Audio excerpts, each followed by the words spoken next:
And welcome to 5 in 5. Today we're talking about quick, easy to implement ESL strategies in reading, writing, listening, and speaking. My name is Paige Vetter, and just a little bit about myself. I have been teaching ESL for over 15 years. I taught English as a foreign language in Istanbul, and then I came back to the US and I have been teaching ESL here in San Antonio, just completing my 13th year of teaching here. So welcome, and again, I hope we find some strategies today that you can easily implement starting next year. It seems like every year we just get more and more busy. So our objective today is to have strategies that we can easily implement. Being able to do these in under 5 minutes is key. I also want to work on giving you strategies that are going to engage your students in learning. In fact, it's going to hold them accountable for their learning. And finally, I want to make sure that with these strategies, we are also being very intentional with vocabulary, especially academic vocabulary that our ESL students need a little bit more practice with. So the 5 strategies that we are looking at today are not going to add anything to your curriculum. These are simply small instructional changes that you can make to what you already have. So the 5 strategies we're looking at today are drop-in reading, sentence stems, quick scripts, you speak, they repeat, and timers. Let's start with strategy 1, which is drop-in reading, and this is one of my favorite strategies to implement. So what is drop-in reading? What you're going to do is you're going to take a text you already have, and you're going to bold, underline, or circle the targeted vocabulary in that text. So that means you can implement this in your daily objective, your bell ringers, when you're taking notes, any reading passage that you might be doing in class, and your exit tickets. And this is going to engage students and keep them accountable for their learning, because when they're reading text, they are worried, of course, about making a mistake. But when you're asking them to drop in and read only the bold, underlined, or circled vocabulary word, the risk is a little bit lower. And students kind of feel like maybe they're getting away with not reading as much, but we know that they have to silently, actively read in order to drop in at the right spot. I'm a visual learner, and so I'm going to show you some examples of what these strategies look like in class. And so this is an example of what it might look like in your daily objective. Now, before I would even start, I would point to each word and I would say, like, let's say this word, terms, and then I'd expect students to repeat terms, distributive property, expressions, right? And then they would repeat those words. And I'm just checking real quickly for pronunciation, and I'm also building their confidence in speaking these words. And then I'd say, okay, class, today we will combine like, and they would drop in and read terms. We're going to use the, and then they would say distributive property, and then we will write, and they would say expressions. So very quick, it doesn't take more than maybe a minute to project this on your screen and then bold maybe those key terms. This also works really well if you are doing notes, and bonus, if you are somebody who already does fill in the blank notes, this is done for you. After the students fill in the blanks with the correct notes, you can have them drop in and read. Again, I would just point to each word and make sure that we can pronunciate them correctly. I would say economic, they would repeat it, unemployment, bank, right? And then we would read the text, and I would say the Great Depression was a severe global, they would drop in and read economic, then I'd continue on downturn lasting from, and we would just read that little section of notes. So now they've heard you say it, they've written it down, but they've also read it and spoken it, all 4 domains through notes. Pretty cool. I teach English language development, and this is an example of one of the reading texts I use, and I will bold the irregular past tense verbs So the students will be focusing on that grammar concept. Now, even better, if you have the time, if you have maybe a word wall or a set vocabulary list for your unit or your lesson, you can ask the students to go and find those vocabulary words in their text. This is an example from one of my nonfiction units, and we do have an academic vocabulary list with this unit. And so here I'm asking the students to find those words and circle them themselves. Again, we practice pronunciation, and then I read and the students drop in on the circled academic words. If you want to pause the video right here and take any notes in your handouts, you can do that before I move on to strategy 2. Okay, let's look at strategy 2. So these are sentence stems. And if you've been in the ESL world, I know you're probably thinking, yes, we know this. But if you're not, I want you to be sure that you do know this, because this is such a simple strategy that helps our ESL students and even reluctant students get started. So what do? You simply write a fill-in-the-blank sentence for your students to copy. And again, this can be implemented in your bell ringers, in any worksheets that may require a complete sentence answer, any short responses if you're doing short response writing in ELAR, or your exit tickets. And again, this is going to engage your students because all students can copy text just to get started, even if they don't know the answer and they're not sure what to write in the blank quite yet. Students are also practicing capitalization, punctuation, complete sentences, and using syntax and vocabulary in the context. So again, this is what it might look like in a warm-up where you give the sentence stem, and the students now are focusing more on the vocabulary words, 5 feet, 200 pounds, to write a complete sentence about something that they are going to read or have already read. So yeah, students are focusing on vocabulary in this bell ringer. I know this is a little hard to see because it is a little bit light on the worksheet, but this can also look like a start to a sentence. It doesn't have to always be a complete sentence. This can be a sentence starter so that students can practice answering a question. And I find this really helpful too in classes where you really need students to respond correctly to a prompt, getting them used to using the words in the question to write their answer. Again, make sure you pause the video and take any notes on where this might work in your curriculum. And we'll go on then to strategy number 3. All right, let's look at number 3. This is quick scripts, and I really like doing this when I need the students to be a little bit more engaged and I need to step back a little bit.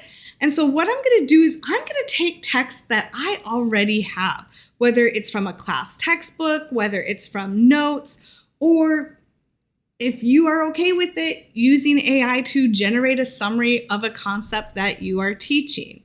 Now, what you're going to do then is you're going to take that text, you're going to delete out that key vocabulary or the main ideas of that concept, and then again, have students fill in the blank while you read this. So it's kind of similar to drop-in reading, but instead of students reading the bolded words, they're going to fill in the blanks by listening.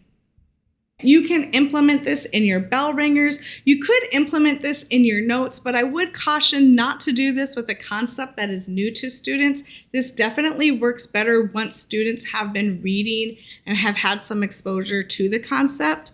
But yeah, you can use this also as a reteach opportunity. So maybe again, having students take their notes out and listening again to the main ideas. And of course, it also works well as an exit ticket. So students for this one have to be engaged. They need to be actively listening in order to know which word to put into the blank, right? And students, again, are listening for specific academic vocabulary or the main ideas of the concept that you are teaching. And here's an example of an exit ticket. I took this from one of my algebra teachers. She just printed off the student exit ticket with the blank on it. She just printed off a bunch of those, gave them to students. I need you to listen real quick and fill in the blank.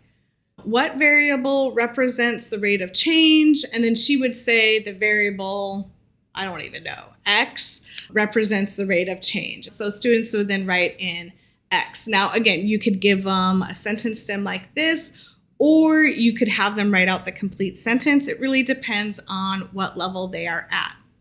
Here's an example of a really good one that was pulled directly out of a social studies textbook, and this teacher made it a digital activity. So this can be print or digital. And instead of having students fill in the blank, they took this text, they put the map that was in this textbook into the student LMS, and then they told students, all right, I need you to put the black circle over one of the states where the dust storms started. This is about the Great Depression.